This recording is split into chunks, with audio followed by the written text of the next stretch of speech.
Hello, आपका स्वागत है हमारे YouTube चैनल सोलफुल साधना में। सुनेंगे माघी पूर्णिमा की व्रत कथा। पौराणिक कथा के अनुसार कांतिका नगर में धनेश्वर नाम का एक ब्राह्मण रहता था। भिक्षा मांगकर वो अपने जीवन का निर्वाह करता। ब्राह्मण और उसकी पत्नी के कोई संतान नहीं थी। एक दिन नगर में भिक्षा मांगने के दौरान लोगों ने ब्राह्मण की पत्नी को बांझ कहकर ताने मारे, साथ ही उन्हें भिक्षा देने से इनकार कर दिया। इससे ब्राह्मण और उसकी पत्नी बहुत दुखी हुए। वो बहुत दुखी होकर एक साधु के पास गए। उन्होंने उसे 16 दिन तक मां काली की पूजा करने को कहा। ब्राह्मण दंपत्ति ने 16 दिनों तक नियम के अनुसार पालन करते हुए मां काली का पूजन किया। दंपत्ति की पूजा से प्रसन्न होकर 16वें दिन मां काली प्रकट हुई और उसे गर्भवती होने का वरदान दे दिया।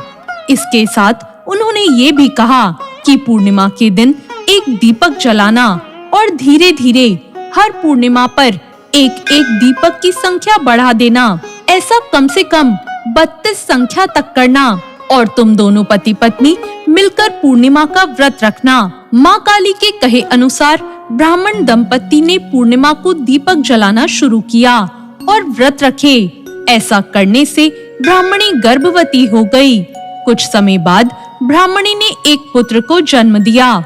इस पुत्र का नाम देवदास रखा, लेकिन देवदास अल्प आयु था। देवदास के बड़े होने पर उसे मामा के साथ पढ़ने के लिए काशी भेज दिया गया। काशी में एक दुर्घटना घटी, जिसके कारण धोखे से उसका विवाह हो गया। कुछ समय बाद काल उसके प्राण लेने आया, लेकिन उस दिन पूर्णिमा थी और वो ब्राह्मण दंपत्ति ने उस दिन अपने पुत्र के लिए व्रत रखा था। इस कारण काल चाहकर भी उसका कुछ नहीं बिगाड़ सका। इससे उसके पुत्र को जीवन दान मिल गया। इस तरह पूर्णिमा के दिन व्रत करने से सभी संकटों से मुक्ति मिलती है और सभी मनोकामनाएं भी पूरी हो जाती हैं। तो ये थी माघी पूर्णिमा की व्रत कथा। आपको ये कथा कैसी लगी कमेंट करके जरूर बताएं और साथ ही अगर वीडियो अच्छा लगा तो सब्सक्राइब करें हमारे YouTube चैनल सोलफुल साधना को।